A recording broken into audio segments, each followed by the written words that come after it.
আসসালামু আলাইকুম। Welcome back to my channel কে রান্নাঘরের পক্ষ থেকে সবাইকে স্বাগতম। আজ আপনাদের দেখাবো একদম সহজভাবে কিভাবে সকাল বিকেলে একটা নাস্তার রেসিপি একদম 10 মিনিটে কিভাবে ঝটপট বানানো যায় সেটাই আপনাদের সাথে শেয়ার করব। অবশ্য বাসায় মেহমান আসলে বসিয়ে রেখে কিন্তু এই রেসিপিটা বানিয়ে আপনারা খাওয়াতে পারেন। একদম ঝটপট সহজভাবে বানানো যায়। যদি আমার রেসিপিটা ভালো লাগে তবে অবশ্যই আমাকে কমেন্টে জানাবেন আপনাদের রেসিপিটা কেমন লেগেছে। দেখুন আমি কিভাবে তৈরি করি। আমাদের লাগছে 4টা ডিম। 4টা ডিম আরও দিয়েছি হাফ টেবিল চামচ লবণ, 1 কাপ চিনি। এগুলো আমি ভালোভাবে ফেটিয়ে নেব যাতে চিনি কোনো দানা না থাকে। আপনারা চাইলে চিনিটা কম বেশি করে নিতে পারেন।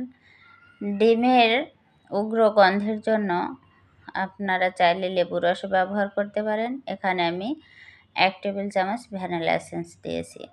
আরও দিচ্ছি 2 টেবিল চামচ কালো জিরা।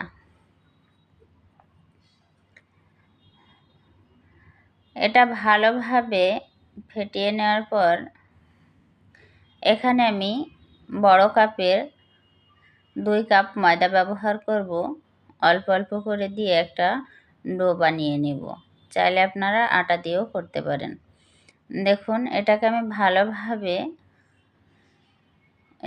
খুব শক্তও না খুব নরমও না একটা ডো বানিয়ে নেব। এই কাপের 2 কাপ ময়দা ব্যবহার করেছি। এখানে আমি একটা রুটি বানিয়ে নেব। রুটিটা এমনভাবে বানাবো একদম পাতলাও না এবং মোটাও না, মিডিয়াম। এভাবে আমরা বরফি শেপে কেটে নেব। চাইলে আপনারা কিন্তু কুশি কাটার দিয়েও ডিজাইন করে কেটে নিতে পারেন। এভাবে কেটে নেওয়ার পর আমরা এগুলাকে তেলে ভেজে নেব। দেখুন অল্প অল্প করে তেলে দিয়ে কিন্তু চুলার আঁচটা একদম লোতে রেখে এটাকে ভাজতে হবে, কারণ একটু চুলার আঁচ যদি বাড়িয়ে দেন তবে কিন্তু এগুলা ফুলে যাবে, পরোটার মতন হয়ে যাবে। তাই এটাকে একটু বেশি করে দিয়ে একটার উপর আরেকটা দিয়ে যাতে কোনোভাবে এটা ফুলে না ওঠে। ফুলে উঠলে কিন্তু ভালো লাগবে না। দেখুন আমার ভাজা হয়ে গেছে।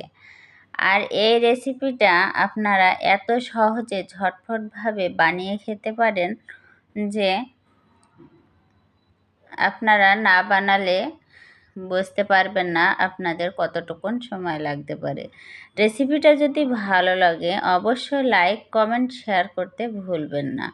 ইউটিউব থেকে দেখলে সাবস্ক্রাইব করে দেবেন। ফেসবুক থেকে দেখলে একটা ফলো দিয়ে রাখবেন। সাথে থাকার জন্য ধন্যবাদ।